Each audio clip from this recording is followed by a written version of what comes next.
Sometimes you listen to things and you think, I've only really had one idea in my life, and I've just been doing it in 100 different ways ever since. That's a sort of slightly depressing thought. But then you can remind yourself that that was also true of Samuel Beckett and Miles Davis and a few other people. I think one of the things that art offers you is the chance to surrender, the chance to not be in control any longer. Now, if you think about it, in our culture, most of the encouragement is to take control. One of the things I want music to do is to offer people the chance to surrender.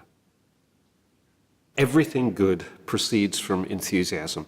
The sense of, I really want to know how this turns out, will drive you on through many, many long nights of no results.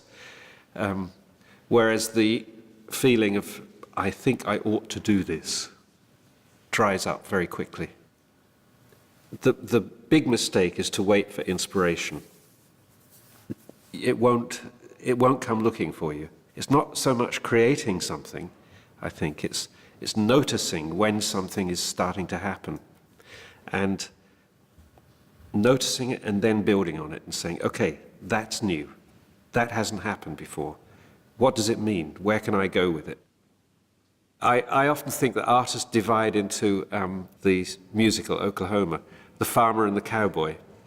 So the farmer is the guy who finds a piece of territory, stakes it up and digs it and cultivates it and grows the land. The cowboy is the one who goes out and finds new territories. I rather think of myself as the cowboy, really, than the farmer. I like the thrill of being somewhere where I know nobody else has been. Even if it's quite trivial, you know, it's only art. It's not very important, but nonetheless, I like the feeling of standing looking at something that nobody else has ever seen before. Obviously, there's an inequality of opportunities among people. Some people do have more opportunities than others. But there's also an inequality of readiness. Some people are more ready to make use of the opportunities that come up than others. Now, I studied painting, and this was in the 60s, at the time when pop music was becoming very, very interesting. And this new technology was coming into existence, the recording studio. I was fascinated by it. Partly, I think, because recording was a way of painting with sound.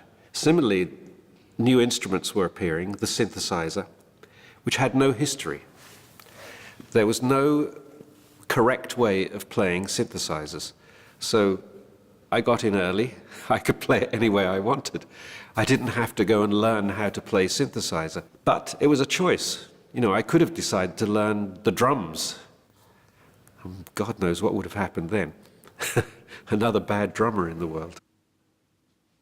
I remember meeting somebody from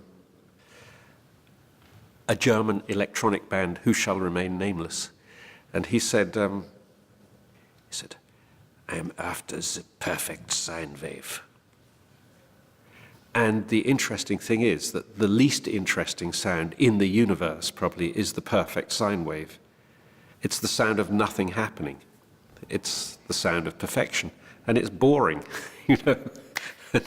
As David Byrne said in his song, "Heaven is a place where nothing ever happens." Distortion is character, basically. In fact, everything we call character is the deviation from perfection.